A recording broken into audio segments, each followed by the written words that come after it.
One of the keys to Apple is Apple's an incredibly collaborative company.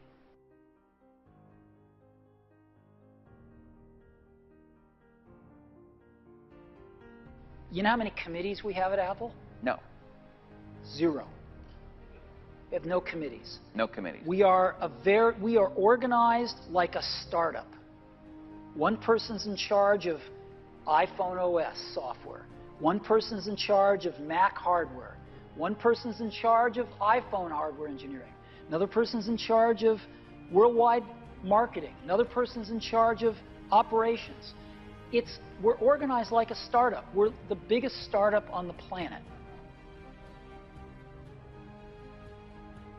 Jumping is scary. When you first jump, your parachute is not going to open right away. I would love to tell you that it would, that when you quit your job, you'll just have a shop full of clients. It ain't gonna happen. The chute don't ever open right away. You gonna get some skin tore off you on them rocks. There's tremendous teamwork at the top of the company, which filters down to tremendous teamwork throughout the company. And teamwork is dependent on trusting the other folks to come through with their part without watching them all the time, but trusting that they're going to come through with their parts. And that's what we do really well. And we're great at figuring out how to divide things up into these great teams that we have and all work on the same thing, touch bases frequently, and bring it all together into a product. We do that really well.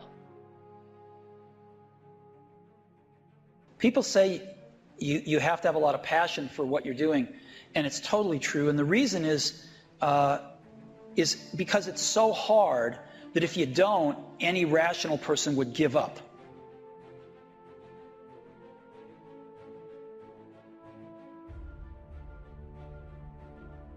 It's really hard, and you have to do it over a sustained period of time. So if you don't love it, if you're not having fun doing it, and you don't really love it, you're going to give up.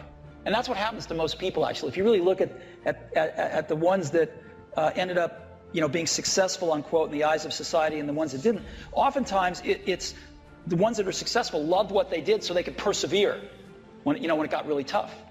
And the ones that didn't love it quit because they're sane, right? Who would want to put up with this stuff if you don't love it? So it's a lot of hard work, and it's a lot of worrying constantly.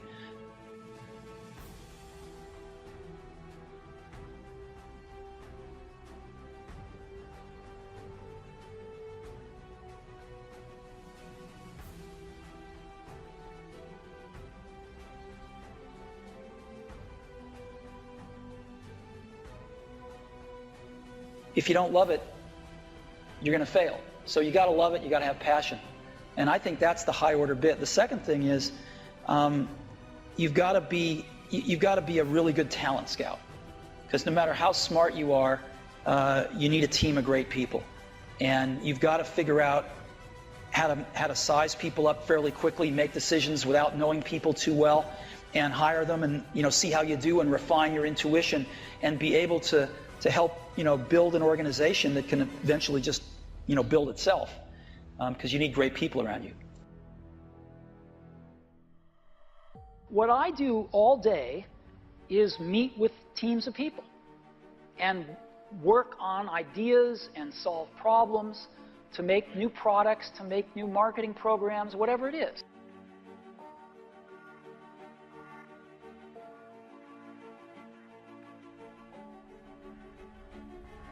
If you don't ever jump, your parachute will never open.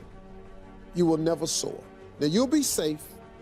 You'll sit there with that parachute on your back, all them skills you got and your skills you got, and you'll have it packed away, and you'll never get cut up on the rocks. Don't jump, and you'll never get cut up. But if you do not jump, you will never soar.